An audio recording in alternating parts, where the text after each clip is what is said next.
Oke, di video ketiga kita akan belajar tentang pengecekan, pengondisian seperti if else, lalu kita akan bikin simple project tentang looping menggunakan for, walaupun di sisi lain juga kita bisa menggunakan while. Itu sebenarnya seperti basic algoritma yang teman-teman mungkin belajar Java atau JavaScript itu udah sangat umum.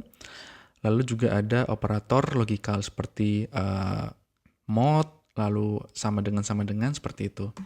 Nah, di sini next kita bisa bikin file baru, kontrak baru dengan nama misalkan untuk aplikasi pengecekan apakah bilangan yang kita kasih ini ganjil atau genap. Kita kasih nama event out checker .sol. Oke. Tetap awal-awal banget harus pragma, kita set mau solidity versi berapa. Lalu kita beri nama kontraknya event out checker. Function yang pertama adalah is event. Maksudnya apa? Kita mau ngecek apakah bilangan ini itu genap atau ganjil gitu kan. Terus kita bikin function ini public dalam artian bisa diakses dari luar smart contract itu sendiri atau public. Ada pure di mana bentar saya tulis dulu aja, nanti saya jelasin ya. Return bool, nanti kita pengen returnnya if true or false.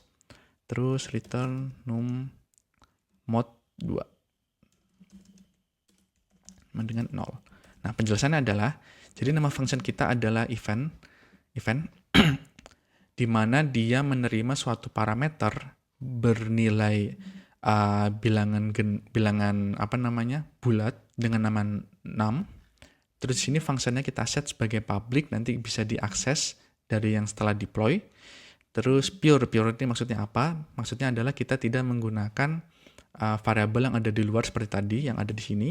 General enggak, tapi kita pure menggunakan apa yang ada di dalam sini dan parameternya ya tentunya. Terus untuk returnnya sendiri nanti akan berupa tipe data bool. Nah, untuk logiknya sendiri adalah angka yang kita terima itu nanti kita mod 2. Mod itu maksudnya apa? Maksudnya adalah dibagi 2 itu apakah habis atau enggak. Kalau misalkan habis seperti misalkan 10 dibagi 2 kan bisa habis ya. Bagi 2 jadi sama dengan 0 berarti dia bilangan genap. Oke? Nah, ini bisa kita save. Udah compile. Kita mau deploy dulu, kita hapus dulu yang udah di-deploy. Jangan lupa pilih kontrak yang ini, kita deploy. Nah, sekarang kita bisa cek bahwa di sini ada function baru yaitu is event. Nah, di sini kita bisa ngelempar angka yang mau kita tes. Misalkan kita kasih 4, apakah dia genap atau enggak? Yaitu true, berarti benar dia genap. Kalau misalkan 9, harusnya false, karena emang bilangan ganjil. Kalau misalkan kita ganti 90, ini harusnya jadi habis dibagi 2 atau genap. Kurang lebih seperti itu. Nah, ini adalah simple pengondisian. Nah, juga mungkin mau saya jelasin juga di sini public bedanya apa dengan yang lain. Sebenarnya kalau di sini tuh ada 4 contoh ya, ada public, ada private, ada internal, dan juga eksternal. Nah, private ini nanti dipakai untuk misalkan smart contract ini mau interaksi dengan smart contract atau function-function yang ada di dalam jaringan ini, di dalam smart contract itu sendiri. Jadi emang benar-benar bukan diakses public seperti aplikasi Web3 kita nanti. Kalau emang function ini mau diakses dengan smart contract dengan Web3 kita harus bikin ini sebagai public. Coba kita contoh satu aja, private, kita save, kita deploy, kita ambil yang terakhir. Nah, tidak ada functionnya. Sebenarnya tetap ada. Tapi kita hide, kita buat private karena emang public atau eksternal nggak bisa mengaksesnya. Oke.